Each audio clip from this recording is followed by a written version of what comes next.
दोस्तों हमारे channel compliance वाला में आपका स्वागत है। आज के इस वीडियो में मैं आपसे टीडीएस की रिटर्न फाइलिंग के बारे में चर्चा करूंगा। अक्टूबर, नवंबर व दिसंबर महीने में जो आपने टीडीएस अपने वेंडर के पेमेंट, सैलरी, कॉन्ट्रैक्टर के पेमेंट या किसी ऐसे भी पेमेंट जिस पे टीडीएस एप्लीकेबल हो आपने डिडक्ट किया है और गवर्नमेंट की ट्रेजरी में जमा भी किया है, तो अब रिटर्न फाइल करते हुए अपने वेंडर्स डिडक्टी को फॉर्म 16 इशू कर देने का समय आ चुका है। तो आइए वीडियो को हम स्टार्ट करते हैं। मगर उससे पहले दोस्तों, अगर आप हमारे चैनल पे नए हैं तो आप हमारे चैनल को लाइक व सब्सक्राइब कीजिए, शेयर भी कीजिए। दोस्तों आपको tin-nsdl.com की साइट पर जाना है। अब यहाँ पे ETDS और TCS का ऑप्शन है, उस पर क्लिक कीजिए। उसके बाएं तरफ देखेंगे ETDS TCS RPU एक आपको टैब दिख रहा है, उस पर क्लिक कीजिए और यहाँ एक लिंक दिया हुआ है, उस लिंक से आप इसके अपडेटेड वर्जन को डाउनलोड कर दीजिए। दोस्तों जब भी आप रिटर्न फाइल करने जाए तो इसके अपडेटेड वर्जन को डाउनलोड करके उसी पर काम करें, ताकि आपको आगे के प्रोसेस में कोई कठिनाई ना हो। अगर डिपार्टमेंट ने कुछ अपडेट किया है तो वो आपको मिल सके। अब इस TDS TCS सॉफ्टवेयर का अपडेटेड RPU डाउनलोड हो चुका है, इसे क्लिक करें। दोस्तों इसके लिए सबसे जरूरी है कि आपके सिस्टम पे जावा का अपडेटेड वर्जन उपलब्ध होना चाहिए, अन्यथा यह सॉफ्टवेयर काम नहीं करेगा। अब इस डाउनलोड किए हुए सॉफ्टवेयर से और अनजिप किए हुए फोल्डर से TDS RPU को क्लिक करें और ओपन करें। दोस्तों आप फॉर्म के ड्रॉप डाउन लिस्ट से 26 क्यू सेलेक्ट करेंगे जो अदर दैन सैलरी के लिए है, और रेगुलर पे क्लिक करके आगे बढ़ेंगे।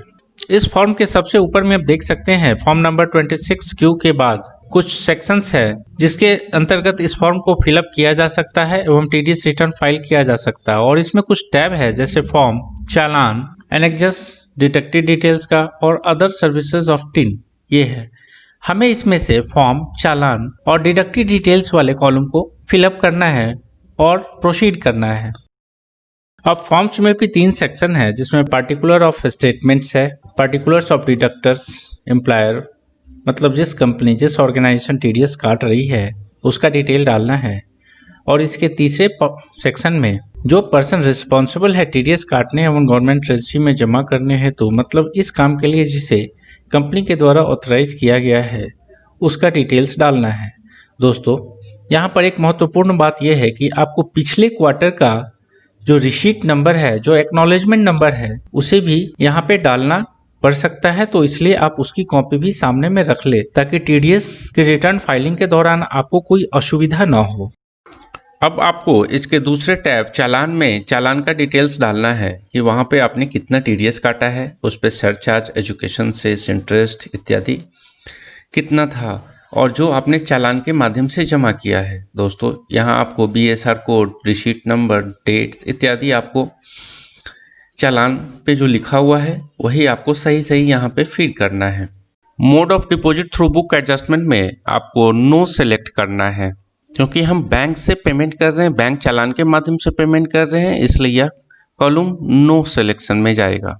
यहाँ minor head of TDS of challan में 200 और 400 का ऑप्शन है, आपको 200 सेलेक्ट करना है और रेगुलर असेसमेंट के केस में 400 सेलेक्ट करना है। दोस्तों अब बारी आती है इस फॉर्म के तीसरे सेक्शन एनेक्जर्स की।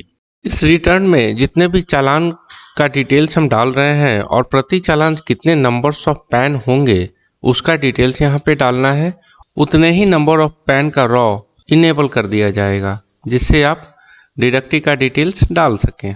मुझे इस क्वार्टर में एक ही चालान का डिटेल्स भरना था, एक ही TDS सर्टिफिकेट इशू करना था, इसलिए आप देखेंगे मैंने एक सिलेक्ट किया था और एक ही रॉ इनेबल कर दिया गया है। अब मैं डिडक्टिव का डिटेल्स सही सही यहाँ पे डाल रहा हूँ। आपने जिस सेक्शन में TDS काटा था उस सेक्शन को ड्रॉप डाउन लिस्ट से सही सही सेलेक्ट करें। ये कुछ डेटा है जो आपके ऑटोफिल में आ रहा है, जैसा हमने चालान का डिटेल्स में डाला था वो कुछ आ रहा है। अब आपको यहाँ पे जो भी पर्सन रिस्पॉन्सिबल है TDS डिडक्ट करने के लिए उसका डिटेल्स आपको डालना है, पैन नंबर को सही सही डालना है। दोस्तों गलत होने की स्थिति में आपको रिवाइज करना पड़ सकता है या एरर आ सकता है, आप परेशानी में पड़ जाएंगे। इसलिए आप TDS का रिटर्न डालते समय जो भी डेटा फीड कर रहे हो आप उसे अच्छी तरह से चेक कर ले, जिससे आपको रिटर्न फाइलिंग के दौरान या आने वाले समय में कोई परेशानी का सामना ना करना पड़े। यहाँ डिडक्टिव कोड 1 फॉर कंपनी के लिए है और 2 अदर देन कंपनी के लिए है। हमारा पैन अदर देन कंपनी है, इंडिविजुअल का है, इसलिए हम यहाँ पर 2 सेलेक्ट कर रहे हैं। मतलब किसी इंडिविजुअल के केस में यहाँ पे डिडक्टिव कोड 2 सेलेक्ट करना है। सारे डेटा को अच्छी तरीके से फीड करने के बाद हम एक बार चेक कर लेते हैं। दोस्तों TDS चालान को वेरीफाई करना पड़ेगा। फिर से हम teen-nsdl.com की साइट पे जाते हैं, वहाँ पे चालान स्टेटस इंक्वायरी पर क्लिक करते हैं। अब आपको चालान स्टेटस इंक्वायरी के अंतर्गत 4 तरीके से चालान को चेक करने का ऑप्शन दिख रहा है।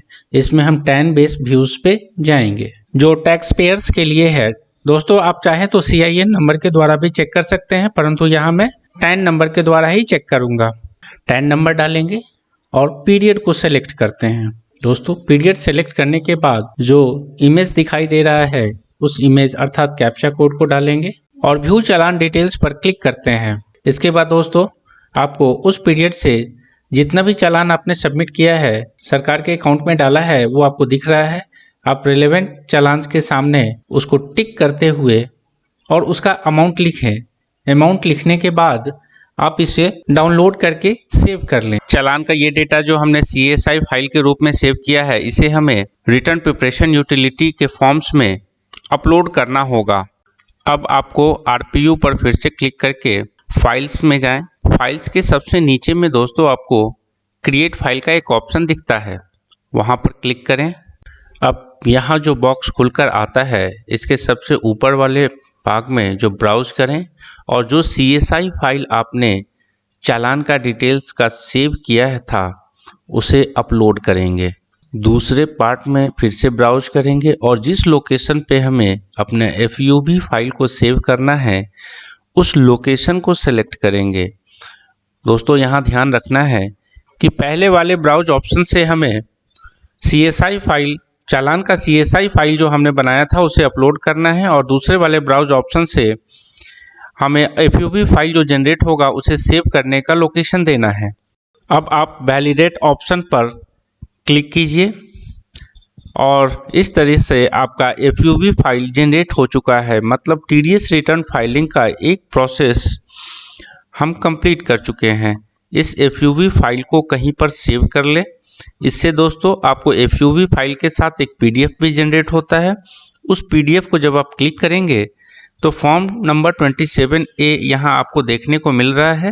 इसका प्रिंट आउट ले लें और FUB फाइल को जिप करके और उसे पेन ड्राइव या CD में लेकर आप टिन फैसिलिटेशन सेंटर पे चले जाएं और वहाँ आपको एक नॉमिनल फीस देने के बाद आपका रिटर्न वहाँ से अपलोड हो जाएगा।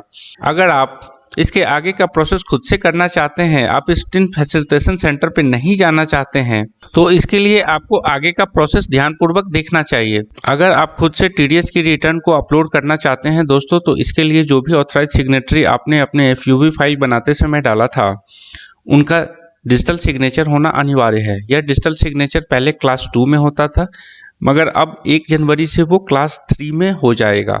सबसे पहले दोस्तों आपको इनकम टैक्स रिटर्न E-फाइलिंग की साइट पे जाना है और यहाँ पर DSC मैनेजमेंट सॉफ्टवेयर का एक ऑप्शन है, उस पर क्लिक करें और इस सॉफ्टवेयर को डाउनलोड कर लें। अब आप इस DSC मैनेजमेंट यूटिलिटी को ओपन करें और इसके बल्क अपलोड में जाएं। दोस्तों यहाँ पर जो आपने TDS का CSI फाइल बनाया था उस CS फाइल को जिप करके और उस फोल्डर को अपलोड करें। अब इंटर E-फाइलिंग यूजर ID में आपको उस फर्म का टैन नंबर डालना है जिसमें आपने TDS डिडक्ट किया है और enter PAN of the DSC registered in e-filing, इसमें जो भी बंदा TDS सर्टिफिकेट को साइन करेगा उसका पैन नंबर लिखें। दोस्तों इसके दूसरे पार्ट में USB टोकन का ऑप्शन है, वहाँ पे USB टोकन को सिलेक्ट करेंगे और जिसका हमने DSC सिग्नेचर लगाया हुआ है, डिजिटल सिग्नेचर लगाया है, उसका नाम आ जाएगा, उस नाम को सिलेक्ट करेंगे और अब इसे साइन करने मतलब पिन नंबर डालने का ऑप्शन आ रहा है। यहाँ पे हम डिजिटल सिग्नेचर का पिन नंबर डालेंगे और जनरेट सिग्नेचर फाइल करेंगे। देखिए अब इस तरह से हमारा डिजिटल सिग्नेचर का फाइल तैयार हो चुका है। इसका काम अब हमें रिटर्न फाइलिंग में आने वाला है। अब बारी आती है फाइनली इन सारे फाइलों को इनकम टैक्स डिपार्टमेंट की साइट पर अपलोड करने की। दोस्तों आपको टैन नंबर के द्वारा इनकम टैक्स E-फाइलिंग की साइट पे लॉगिन करना है और इसके प्रोफाइल सेटिंग ऑप्शन में जाकर यह चेक कर लें कि इसका जो कॉन्टैक्ट पर्सन है वह वही है जिसका सिग्नेचर आप यहाँ पे लगाना चाहते हैं। अगर नहीं है दोस्तों तो फिर आप इस टीडीएस रिटर्न को फाइल नहीं कर पाएंगे क्योंकि वो वेरीफाई नहीं हो पाएगा। तो सबसे पहले इसका जो प्रिंसिपल कॉन्ट्रैक्ट पर्सन है आप उसके नाम को सही चेक कर ले। अगर सही है तो ठीक है, नहीं तो आप इसे पहले अपडेट कर लें। अब आपने यूटिलिटी के जरिए जो सिग्नेचर बनाया है उसे प्रोफाइल सेटिंग में जाकर उस सिग्नेचर को अपलोड कर दीजिए। इससे इनकम टैक्स के प्रोफाइल में आपका सिग्नेचर अटैच हो चुका है। अब यही सिग्नेचर जो है वो रिटर्न फाइलिंग में काम आने वाला है। सिग्नेचर अटैच हो चुका है। अब हम फिर से टीडीएस के ऑप्शन में जाएंगे। अब आप टीडीएस सेक्शन के अपलोड टीडीएस में जाएं और यहाँ जो भी फील्ड आपको दिख रहा है ड्रॉप डाउन लिस्ट से सिलेक्ट कर ले जो भी आपके लिए उचित हो। अगर आप ड्रॉप डाउन लिस्ट से एक भी चीज गलत सेलेक्ट कर लेते हैं दोस्तों तो फाइल अपलोड करने में परेशानी होगी और आपका रिटर्न फाइलिंग में लगने वाला समय बढ़ सकता है। अपलोड टाइप में आपको रेगुलर सेलेक्ट करना है अगर आप रिटर्न फर्स्ट टाइम डाल रहे हैं तो, और या फिर पिछले रिटर्न को करेक्ट कर रहे हैं तभी आपको करेक्शन में जाना है। इसमें जो FUV फाइल हमने बनाया हुआ है, जो जिप करके बनाया है हमने दोस्तों, यहाँ याद रखना है कि आपको जिप फोल्डर ही अपलोड करना है, इसे RAR वगैरह में नहीं डालेंगे। इसे अपलोड करें और उसके नीचे सिग्नेचर करने का ऑप्शन है। यहाँ पर जो सिग्नेचर आपने यूटिलिटी के जरिए जनरेट किया था उसको अपलोड कीजिए और इस तरह से टीडीएस का रिटर्न फाइल हो चुका है। आपको यहाँ पे ट्रांजैक्शंस नंबर और बाकी सारे डिटेल्स आपको मिल जाएंगे। ये इन्फॉर्मेशन आपको अपने मेल पर भी चेक कर लेना पड़ेगा जो मेल आपने टीडीएस के प्रोफाइल में डाला हुआ है। आप इसे टीडीएस के व्यू में जाके देख भी सकते हैं। जब हम व्यू पे क्लिक करते हैं तो देखिए कुछ इस तरह का इन्फॉर्मेशन हमें सेलेक्ट करना है, जैसे किस फिनेंशियल ईयर का है, कौन सा फॉर्म है, कौन से पीरियड का है। ये सब सेलेक्ट करने के बाद आप व्यू डिटेल्स पर क्लिक कीजिए। आपको अपने रिटर्न फाइलिंग का मतलब टीडीएस के रिटर्न फाइलिंग का सारा डिटेल्स अब नीचे में आपको दिख रहा है। आपको इसके टोकन नंबर पर अब क्लिक करना है तो कुछ इस टाइप का बॉक्स आपको खुल के आता है और यहाँ click here to download provisional receipt का जो ऑप्शंस दिख रहा है आप उसे क्लिक करेंगे। पीडीएफ फाइल में आपको इसका प्रोविजनल रिसीट जनरेट होकर मिल चुका है। दोस्तों इस तरह से आपका टीडीएस का रिटर्न अब फाइल हो चुका है। डिपार्टमेंट के द्वारा इसकी प्रोसेसिंग कर दी जाएगी। यह फॉर्म पासवर्ड प्रोटेक्टेड होता है और इसका पासवर्ड 10 नंबर होता है। दोस्तों जब आप 10 नंबर डालकर इसको ओपन करते हैं तो प्रोविजनल रिसीट मिल गया। इसकी डिपार्टमेंट के द्वारा प्रोसेसिंग 1 सप्ताह के अंदर लगभग कर दी जाती है। प्रोसेसिंग होने के पश्चात आपको इसकी सूचना मेल व मैसेज के द्वारा दे दी जाती है। इस रिटर्न की प्रोसेसिंग हो जाएगी तब आप टीडीएस सर्टिफिकेट को डाउनलोड कर सकते हैं। दोस्तों टीडीएस टीसीएस रिटर्न फाइलिंग की पेड सर्विसेज भी हमारे यहाँ उपलब्ध है। अगर आपको इसकी जरूरत है तो दिए गए नंबर पे कॉल कर सकते हैं। इस तरह के इन्फॉर्मेटिव वीडियो को देखने के लिए आप हमारे चैनल पे बने रहिए। हमारे चैनल को लाइक, सब्सक्राइब व शेयर कीजिए। धन्यवाद।